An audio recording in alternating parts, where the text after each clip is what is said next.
ہمارے سر کا تاج. یہ نہیں کہ ہمارے دل میں گنجائش نہیں ہے.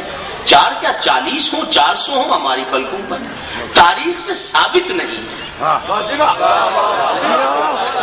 سنیے گا ذرا میری. اور اس میں بھی لڑنے کی بات نہیں ہے کہ ہم اس پہ بحث ہی کرنے بیٹھ جائیں. نہیں ایسا ہے نہیں ہے.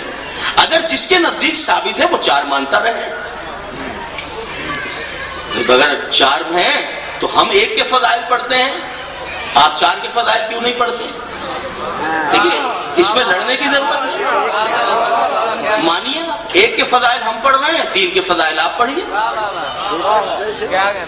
مانتے رہیے, کسی پر کوئی زبردستی زور نہیں ہے. ثابت ایسا ہے. ہم ایک کسوٹی دے دیتا ہوں اپنے سنی شیعہ دوستوں, ایک قانون دے دیتا ہوں, ایک قاعدہ دے دیتا ہوں. جب بھی آپ پریشان ہوں کہ بیٹیاں کتنی ہیں, اس کسوٹی پر پرکھ لیجئے گا, آپ کو پتا چل جائے گا رسول کی بیٹیاں کتنی ہیں.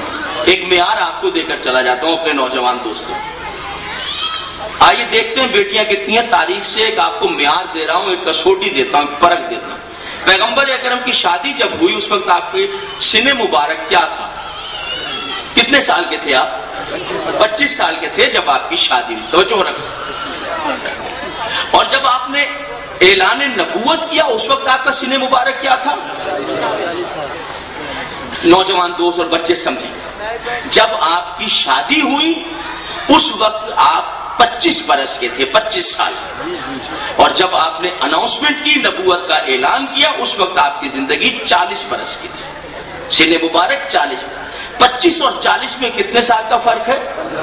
جس کو یہ 15 سال یاد رہیں گے وہ کبھی نہیں بھولے گا رسول کی بیٹیاں کتنی ہیں. وہ نہیں بھولے گا. تمام سوانح نگار لکھتے ہیں کہ 25 سال کی عمر میں آپ نے شادی کی, اور شادی کے بعد 5 سال تک آپ کے ہاں کوئی اولاد نہیں ہوئی. 15 میں سے 5 گئے, کتنے رہ گئے؟ پھر سب نے لکھا آپ کے ہاں بیٹا پیدا ہوا, ان کا نام قاسم رکھا گیا, جن سے آپ کی کنیت ہے ابو القاسم. بچپنے میں ہی وہ انتقال کرے.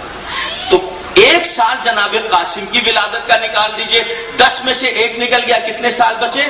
توجہ معززین پورے وقت 9 سال. اور سب سوانح نگار لکھتے ہیں کہ اعلان نبوت سے 5 سال پہلے, متوجہ رہیے گا, آپ نے اپنی تینوں بیٹیوں کی شادیاں فلاں فلاں فلاں کے ساتھ کر دی. اب 9 میں سے 5 گئے, باقی کتنے رہ گئے؟ 4. تو اب وہ کرامت آپ مجھے بتائیں, 4 سال میں 3 بیٹیاں پیدا بھی ہوئیں, جوان بھی ہوئیں اور شادیاں بھی ہو گئی.